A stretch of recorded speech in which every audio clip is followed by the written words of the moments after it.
2024 లేదా 25లో డిగ్రీ లేదా బీటెక్ చదివారా? సాఫ్ట్‌వేర్ జాబ్ కోసం ఎదురు చూస్తున్నారా? అయితే కోడ్ జ్ఞాన్ 100 డేస్ కోర్సులో చేరండి. జాబ్ సాధించండి. నమస్కారం నాగేశ్వర్ గారు. నమస్తే. డొమెస్టిక్ వైలెన్స్ దీని మీద ఎక్కువగా మాట్లాడుకుంటూ ఉంటారండి. దీనికి సంబంధించినటువంటి ఎప్పుడు కూడా మనం వింటూనే ఉంటాం. అయితే ఇది దేని కిందకు వస్తుంది అంటే డొమెస్టిక్ వైలెన్స్లో అసలు ఏమేమి ఉంటాయి, ఏ విధంగా దీన్ని పరిగణలోకి తీసుకొని లీగల్గా ప్రొసీడ్ అవుతారంటారు? ఇప్పుడు డొమెస్టిక్ వైలెన్స్ అనేది ఎస్పెషల్గా ఉమెన్స్ కోసం చేసిన చట్టం అది. అంటే కుటుంబ సభ్యులు ఒక ఇంట్లో ఒక ఉమెన్కి ఇతర కుటుంబ సభ్యుల వల్ల ఏదైనా ఇబ్బంది కలిగినప్పుడు వాళ్ళు డొమెస్టిక్ వైలెన్స్ కింద కేసు వేసి వాళ్ళకి కావాల్సిన రిలీఫ్ పొందే అవకాశం ఉంటుంది. డొమెస్టిక్ వైలెన్స్ అనేది చాలామంది ఏమనుకుంటారంటే, జనరల్గా డొమెస్టిక్ వైలెన్స్ అంటే ఏంటంటే పెళ్ళైన అమ్మాయికి అత్తగారింట్లో కుటుంబ సభ్యుల వల్ల ఏమైనా ఇబ్బంది కలిగినప్పుడు ఆ ఇబ్బందుల నుంచి మనము ఎదుర్కోవడానికి వేసే కేసు అని జనరల్ అనుకుంటారు. కానీ according to domestic violence act ప్రకారం ఏంటంటే ఎనీ అమ్మాయి, పెళ్ళైన అమ్మాయి కావచ్చు, పెళ్లి కాని అమ్మాయి కావచ్చు, కోడలు కావచ్చు, అత్త కావచ్చు, ఏ రకమైన ఉమెన్ అయినా సరే ఒక ఇంట్లో ఉన్నప్పుడు వాళ్ళకు ఇతర కుటుంబ సభ్యుల వల్ల, ఇతర కుటుంబ సభ్యులు అంటే ఆడవాళ్ళు కావచ్చు, మగవాళ్ళు కావచ్చు, వాళ్ళ వల్ల ఏమైనా ఇబ్బంది కలిగినప్పుడు వీళ్ళు కోర్టుకు వెళ్ళి రిలీఫ్ తీసుకోవడాన్నే మనం డొమెస్టిక్ వైలెన్స్ అని జనరల్గా చెప్తాం మనం దాన్ని. ఇప్పుడు డొమెస్టిక్ వైలెన్స్ కింద మనకు ప్రధానంగా డొమెస్టిక్ వైలెన్స్ కింద చాలా రిలీఫ్లు ఉన్నాయి. ఇప్పుడు ఎవరన్నా ఫిజికల్ హెరాస్మెంట్ ఒకటేనా, మెంటల్ హెరాస్మెంట్ కూడా? Physical harassment, mental harassment, financials చాలా వస్తాయి దీంట్లో. దాంతోపాటు ఇక చాలా రిలీఫ్లు ఉన్నాయి దీంట్లో. ఇప్పుడు మీకు జనరల్గా ఇప్పుడు ఒక అమ్మాయి ఉంది ఇంట్లో అనుకుందాం, ఆమె జాబ్కి వెళ్ళడం ఇంట్లో వాళ్ళకి ఇష్టం లేదనుకో, డొమెస్టిక్ వైలెన్స్ కింద కేసు వేసుకోవచ్చు. ఆమెను ఆపే అధికారం లేదు ఎవరికి. అట్లా తర్వాత ఇంట్లో ఉన్న ఆడవాళ్ళని ఎలా పడతాడో పిలవకుండా కూడా వాళ్ళకి రెస్పెక్ట్ ఇచ్చే గౌరవంతోనే పిలవాలా. ఇష్టం ఉన్నట్టు నేమ్ కాలింగ్ అంటారు దాన్ని. అంటే సే రావే, ఇటు రావే, అటు పోవే అని పిలవడానికి లేదు. జనరల్గా వాళ్ళకి కంపల్సరీ గౌరవాన్ని ఇచ్చే వాళ్ళని సంబోధించాలి. అట్లా నేమ్ కాలింగ్ కూడా మనం చేయనీకి లేదు డొమెస్టిక్ వైలెన్స్ కింద. తర్వాత వాళ్ళ ఆఫీసుల దగ్గరికి వెళ్ళి గొడవ చేయటాలు కానీ, లేకపోతే వాళ్ళని అనుసరించడం కానీ చేయనీకి లేదు. ఇప్పుడు డొమెస్టిక్ వైలెన్స్ కింద ఇప్పుడు ఎవరైనా ఆఫీస్ దగ్గరికి వెళ్ళి గలాట చేయడం కానీ, స్కూల్ దగ్గరికి వెళ్ళి గలాట ఇట్లా చేసినప్పుడు ఏంటంటే వాళ్ళు ప్రొటెక్షన్ తీసుకోవచ్చు.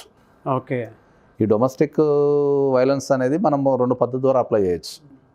డౌరీ కేసు కూడా? డౌరీ కేసు వేరే.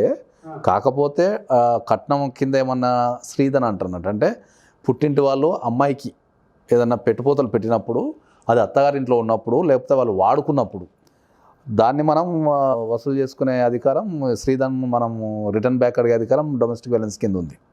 సో తర్వాత కాంపెన్సేషన్ కూడా అడగచ్చు. ఓకే. ఒక అమ్మాయి డొమెస్టిక్ వైలెన్స్ ద్వారా, ఇప్పుడు కొంతమంది ఏమంటారంటే పెళ్ళి అయిపోయిన తర్వాత జాబ్ మానేపిస్తారు బలవంతంగా, నువ్వు జాబ్ చేయాల్సిన అవసరం లేదు అని చెప్పేసి.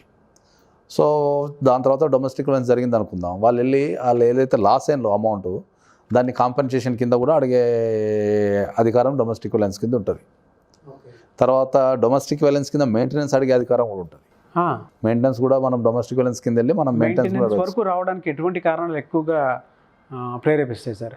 మెయింటెనెన్స్ వరకు రావడానికి ఎక్కువ కారణాలు ఏముంటుందంటే, ఇప్పుడు ఇంట్లో ఉన్న ఆడవాళ్ళకు ఏ రకమైన ఎక్స్పెన్సెస్ వేయకపోవటం కానీ, వాళ్ళ ఆరోగ్యాన్ని పట్టించుకోవటం కానీ, వాళ్ళ బాగోగులు పట్టించుకోవటం కానీ చేస్తుంటే వాళ్ళు మనం దాని కింద మెయింటెనెన్స్, ఎవరైతే ఎలిజిబిలిటీ ఉంటారో వాళ్ళు కంపల్సరీ మెయింటెనెన్స్ ఆపోజిట్ పార్టీ నుంచి తీసుకునే అధికారం ఉంటుంది. దాని తర్వాత రెసిడెన్స్ ఆర్డర్స్ ఉంటాయి.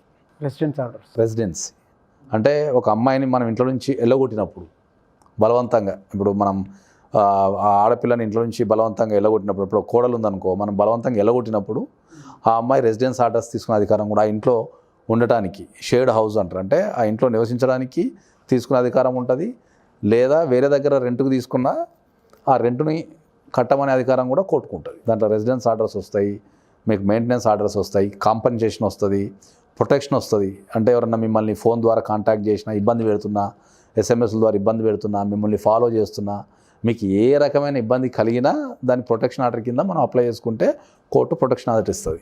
సరే, ఫిజికల్ హెరాస్మెంట్ కానీ, బాడీ షేమింగ్ కానీ అటువంటివి చేయటం, లేదంటే కొంతమంది మహిళలకైతే ఇంట్లోనే తెలియకుండా వీడియో, ఆడియో రికార్డ్ చేసి బెదిరించడం, అట్లాంటివి చేసేది, ఇదంతా దేని కిందకు వస్తుంది సార్? ఇదంతా క్రిమినల్ కిందకు వస్తుంది మనకు. ఒకవేళ ఇంట్లో తెలియకుండా వీడియోలో అవన్నీ తీసినప్పుడు మనకు క్రిమినల్ కిందకు వచ్చేస్తుంది.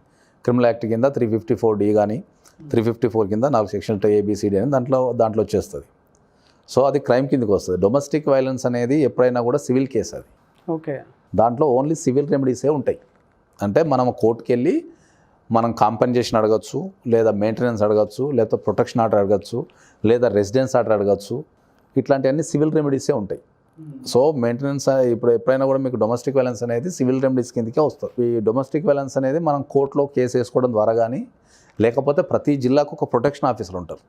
కోర్టుకు వెళ్ళి మనం అప్లై చేసుకోవచ్చు, లేదా మనం ప్రొటెక్షన్ ఆఫీసర్ దగ్గరికి వెళ్ళి కూడా మనం అప్లై చేసుకోవచ్చు డొమెస్టిక్ వైలెన్స్ కింద. సో ప్రొటెక్షన్ ఆఫీసర్ కూడా చర్యలు తీసుకునే అధికారం ఉంటుంది. డొమెస్టిక్ వైలెన్స్ కింద ఎవరి మీద అయితే కంప్లైంట్ ఇస్తారో వాళ్ళని పిలిచి కౌన్సిలింగ్ చేయడం కానీ, లేకపోతే వాళ్ళకి ఇమ్మీడియట్లీ ఏమైనా రిలీఫ్ కావాలా, వాళ్ళు ఉండడానికి ఇల్లు లేదనుకో ఇమ్మీడియట్లీ వాళ్ళు ఇల్లు అరేంజ్ చేస్తారు, లేకపోతే హాస్పిటల్ సహాయం కావాలనుకో ఇమ్మీడియట్లీ హాస్పిటల్కి తీసుకెళ్ళి ట్రీట్మెంట్ ఇప్పించడము అనేది ఈ ప్రొటెక్షన్ ఆఫీసర్లు చేస్తుంటారు. ఒకవేళ కోర్టు ఏదైనా ఆర్డర్ ఇచ్చినప్పుడు కూడా అది పాటించేటట్టు చేయడం కూడా ప్రొటెక్షన్ ఆఫీసర్ డ్యూటీ ఉంటుంది.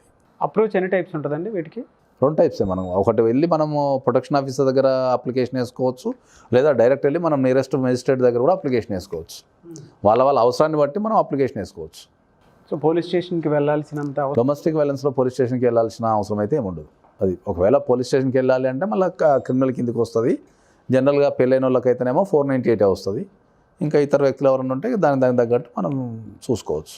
ఓకే. ఈ అత్త కోడళ్ళకి సంబంధించిన గొడవలు వచ్చిన అవి కూడా డొమెస్టిక్ వైలెన్స్ కిందకే వస్తాయి.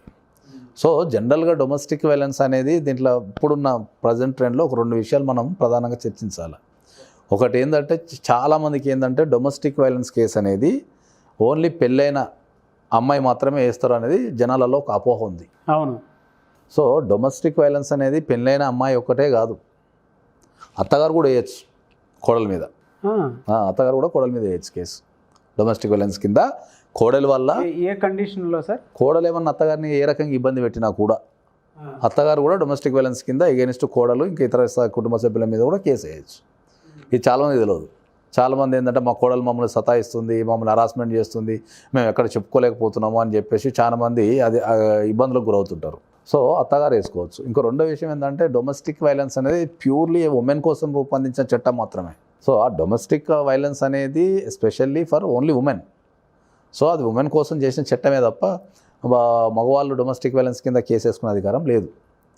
ఈ 2 ప్రజెంట్ ట్రెండ్లో బాగా మనం క్లారిఫై చేయాల్సిన అన్నట్టు. ఒకటి డొమెస్టిక్ వైలెన్స్ ఎవరు వేసుకోవచ్చు, మగవాళ్ళు కూడా వేసుకోవచ్చు అనేది ఒకటి ఉంది కాబట్టి అది లేదు అని మనం చెప్తున్నాము. ఆ ప్రొవిజన్ లేదు, మగవాళ్ళు వేసుకోవడానికి ప్రొవిజన్ లేదు. సో అత్తకి కాంపన్సేషన్ కూడా ఉంటుందండి? ఎటువంటి ఉంటుంది అక్కడ జరిగిన హరాస్మెంట్ని బట్టి. మొన్న ఢిల్లీలో కూడా ఒక జడ్జిమెంట్ వచ్చింది. అత్త కొద్దిగా మంచాన పడి ఉంటే కోడలు సేవలు చేయకుండా, ఆమె డ్యూటీస్ నిర్వర్తించకుండా మంచం మీద ఉన్న అత్తగారినే చీపురు కట్టతోని వాటితోని ఇంకా ఎందుకు బతుకున్నాను ఇట్లా కొడుతూ అటువంటి కొన్ని వీడియోలు కూడా బయటకు వచ్చినాయి. దాని మీద డొమెస్టిక్ వైలెన్స్ కింద కంప్లైంట్ ఇస్తే వాళ్ళు తీసుకొని వాళ్ళు దానికి సంబంధించిన చర్యలు చేసి అత్తకు న్యాయం చేశారు. సో అత్త కూడా వేసుకోవచ్చు డొమెస్టిక్ వైలెన్స్ కేసు అనేది, కోడల మీద అత్త కూడా వేసుకోవచ్చు. ప్రస్తుతం అయితే చాలా ఎక్కువగా చూస్తున్నాం. అయితే వీడియో చూసిన వెంటనే మొత్తం చూసిన తర్వాత మీలాంటి అడ్వకేట్స్ని అప్రోచ్ అవ్వాలని అనుకుంటూ ఉంటారు, లీగల్ నాలెడ్జ్ కోసం, లేదంటే వాళ్ళకు ఉండేటువంటి ఏ హెరాస్మెంట్ వల్లైనా సరే కొంత రిలీఫ్ కోసం ఇలాంటిది ఒకటి ఉంది అని తెలియగానే మీలాంటి వాళ్ళని అప్రోచ్ అవ్వాలనుకుంటారు. ఎలాగా? జనరల్గా ఎప్పుడైనా కూడా వాళ్ళకు ఇతర కుటుంబ సభ్యుల వల్ల ఎప్పుడన్నా వాళ్ళకు ఇబ్బంది కలిగినప్పుడు కానీ, వాళ్ళకు అన్యాయం జరిగినప్పుడు కానీ, హరాస్మెంట్కి గురైనప్పుడు కానీ మాకు కనుక సంప్రదిస్తే మేము దానికి సంబంధించిన వాళ్ళకి ఏం ప్రయోజనం కింద కేసు వేయాలా, ఎట్లా వేయాలా, ఎక్కడ వేయాలా, వాళ్ళకు ఏం రిలీఫ్ కావాలా అనేది మనం వాళ్ళతో మాట్లాడి దానికి సంబంధించిన సలహాలు సూచనలు అనేటివి ఇవ్వడం జరుగుతూ ఉంటుంది. ఓకే. సో వాళ్ళ దగ్గర ఉన్న నియరెస్ట్ అడ్వకేట్కి కానీ, లేకపోతే దగ్గర ఉన్న ప్రొటెక్షన్ ఆఫీసర్ కానీ వాళ్ళు వెళ్ళి న్యాయం పొందొచ్చు. థ్యాంక్ యూ అండి. Thank you so much Nageshwar గారు.